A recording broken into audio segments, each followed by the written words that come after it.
নমস্কার, আমি পিঙ্কি বিশ্বাস বাড়ি। আমার হাসব্যান্ড মিঠুন বাড়ি। নমস্কার। ৫ বছর হয়ে গেছে, মানে ৬ বছর হলো আমাদের বিয়ে হয়েছে। কিন্তু ৫ বছর ধরে চেষ্টা করছি। আমাদের বেবি আসেনি, কনসিভ করতে পারিনি। তো ম্যামের এখানে আমি ফার্স্ট টাইম দেখালাম, ৩ মাস হচ্ছে। তো আমি তার মধ্যেই আমার IVF হয়েছে। আমি ১ম বারেই আমি কনসিভ করতে পেরেছি। আর এখানকার মানে ম্যাম যতটাই ভালো, কেয়ারিং, এখানকার স্টাফরা প্রত্যেকে ভীষণই ভালো। সবাই ভীষণভাবে সহযোগিতা করে। যদি কখনো কোনো অসুবিধা হয় সাথে, সাথে ফোন করলে রিসিভ করে এবং বলে যে কি করতে হবে না করতে হবে। তো এখানে এসে আমি সত্যিই খুব লাকি যে আজকে এরকম একটা জায়গায় আমি এসেছি। এত ভালো ফ্যাসিলিটি আমি পেয়েছি। ভালো মানুষদেরকে পেয়েছি এখানে এসে। আমি যেটা এত বছর ধরে চেষ্টা করেছি সেই ফলটা আমি এখানে এসে পেয়েছি।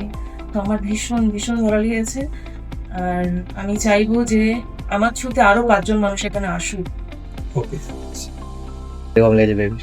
আজকে ফার্স্ট টাইম আমি আমার বেবির হার্টবিট শুনলাম। তো ভীষণই মানে বলে বোঝাতে পারবো না, এতটাই আনন্দ লাগছে ভেতর থেকে যে এত দিনের সাধনার ফল আজকে পেলাম।